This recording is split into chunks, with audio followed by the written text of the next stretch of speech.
Hello children, I hope you all are good.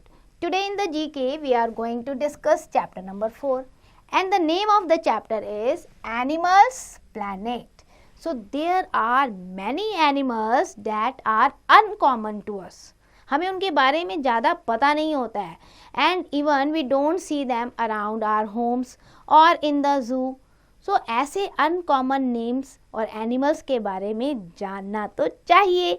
इस chapter में आपको कुछ ऐसे अनकॉमन नेम दिए हुए एनिमल्स के, उनके डिस्क्रिप्शन दिए. You have to identify who are they. So read the clues and name the animal shown below. Number 1, देखो इसको ध्यान से. It's a small Arctic whale which has a spiral ivory tusk that is about 9 feet long. ये आप देख रहे हो ना. And it is also known as sea unicorn.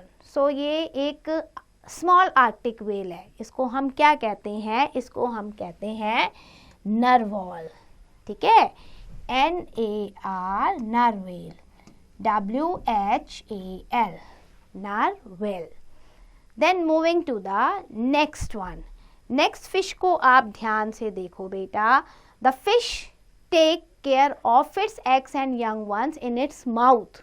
मतलब ये अपने अंडों को, अपने छोटे छोटे बेबी को बचाने के लिए उन्हें अपने मुंह में रखती है ताकि कोई आसानी से उन बच्चों पे, अंडों पे अटैक ना कर पाए. सो मुंह में रख के बेचारी सारा दिन तैरती है. So that is mouth brooders. Uncommon है ना ये. So mouth MOUTH mouth and then brooders BROODERS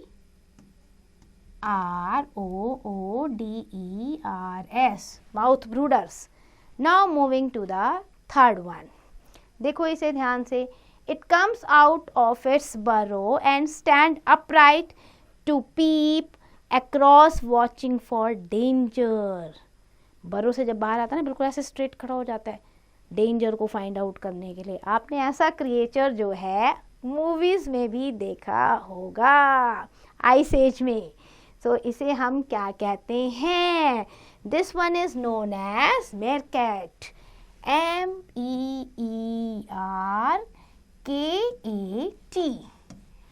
मेरकैट. Now moving to the fourth one. It glides on flurry flaps of skin scratched between front and back legs. ये देखो, front और back legs को देख लो आप. ऐसे जंप मारी जैसे fly हो रही है. सो ये क्या है तो ये स्क्विरल ही, लेकिन इसे हम क्या कहते हैं? Flying squirrel. Yes. So we will write here flying FLYING flying and then squirrel SQUIRREL squirrel. Okay, now moving to the fifth one. It is a toothless American creature. Toothless है ये बेटा.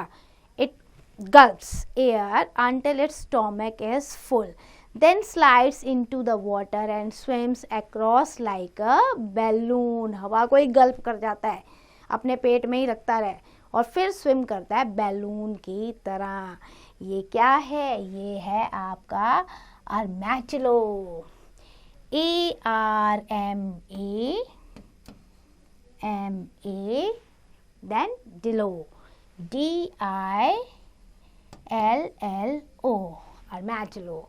Now the sixth one. अगर आप इसको देखते हो, it lives in a deep sea and has 8 arms. 8 हाथ हैं इसके और अंदर बहुत डेप्थ में ये रहता है समुद्र में. It escapes from its enemy by releasing a cloud of ink over them. ये इंक, ये पेन की तरह ही लग रहा है ना बेटा. कोई इसका एनिमी हो ना तो इंक छोड़ता है ये बबल्स के. तो इस तरीके से अपने एनिमी से ये बचता है. That is squid. SQUID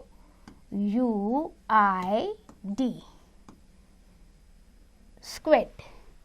So I hope you understand. Now moving to the know it. The box jellyfish is found off the north coast of Australia. जो jellyfish है, it contains enough venom to kill 60 humans and responsible for 1 death per year on an average. Even the starfish often drop some of their arms to escape an enemy, but the arms grow again. मतलब jellyfish जो है वो इतना जहर घुलती है कि एक बार में 60 आदमियों को वो मार दे. हर साल का आपको नजर आएगा ऑन एन एवरेज इसने इतने पर्सन मारे हैं. लेकिन स्टारफिश को अगर आप देखोगे ना, कई बार अपने दुश्मनों से बचने के लिए वो अपने आर्म को हटा देती है, हाथ को ही हटा देती है, अलग कर देती है बॉडी से. क्यों? क्योंकि इसके हाथ दोबारा उग जाते हैं, ग्रो हो जाते हैं. Isn't it amazing? So beta, do this exercise carefully and learn it properly.